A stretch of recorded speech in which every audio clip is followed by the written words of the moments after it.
whole picture is an absolute collection of every technique you could ever think of.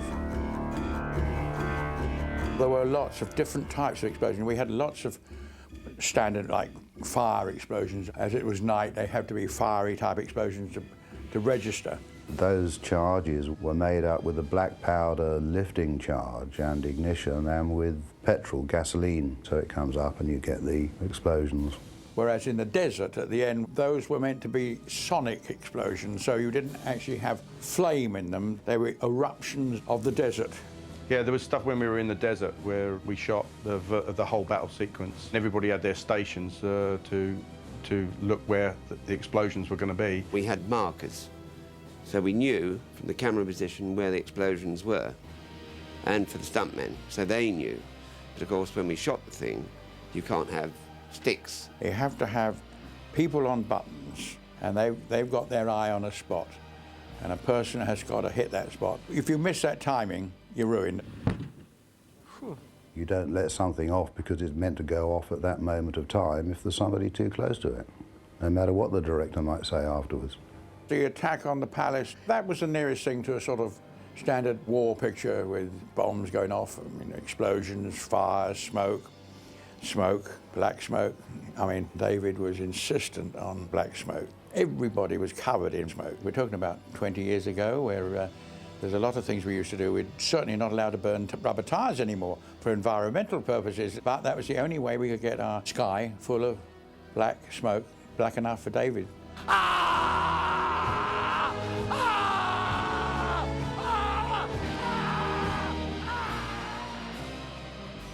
But we had a tremendous amount of wire work on Dune in one form or another, right down from the very fine wires with the, is it the hunter seeker, the little thing? For that, we had to turn it and it had to turn around and go back. We didn't have wire removal. We didn't have the facility of wire removal, so they had to be infinitesimal, like tungsten wires that it was floated on. Tungsten steel wires, which were micro thin, 0.0, which come from England, and they are anodized. They are, instead of being shiny silver, they're sort of blackened. The glow globes that were flying around on wires had radio control inside so that one could switch the lights on and off, and I think we could dim them as well. There was no actual feed cables to the glow globes, and to get round this we had Harley-Davidson motorcycle batteries inside that made the things very heavy, and lots of 100-watt quartz bulbs, which gave them a fairly short running time.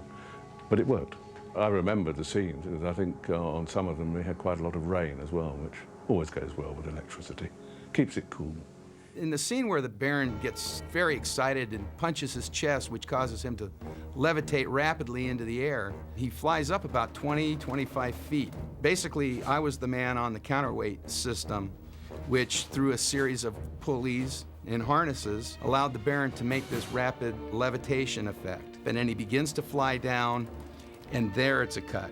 They cut to another set and another apparatus. He goes to a ground-based parallelogram where he's basically standing on a platform, and then the parallelogram arm is swung into place underneath the shower head. There would be no way for wires to work because they'd interfere with the shower assembly.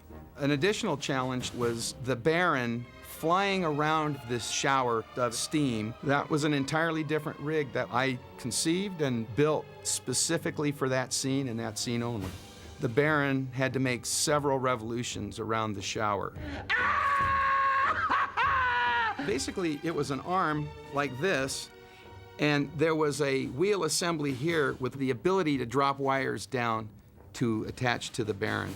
This part swiveled, and this whole arm swiveled. The operator sat on a chair and held onto a steering wheel and basically pulled himself around very much like the teacup ride at Disneyland. Just one thing I spent probably 3 months, 4 months nearly, building was the fighting robot, where Kyle actually, he learns to fight. They wanted it to do everything, wanted it to be convincingly attacking him all the time.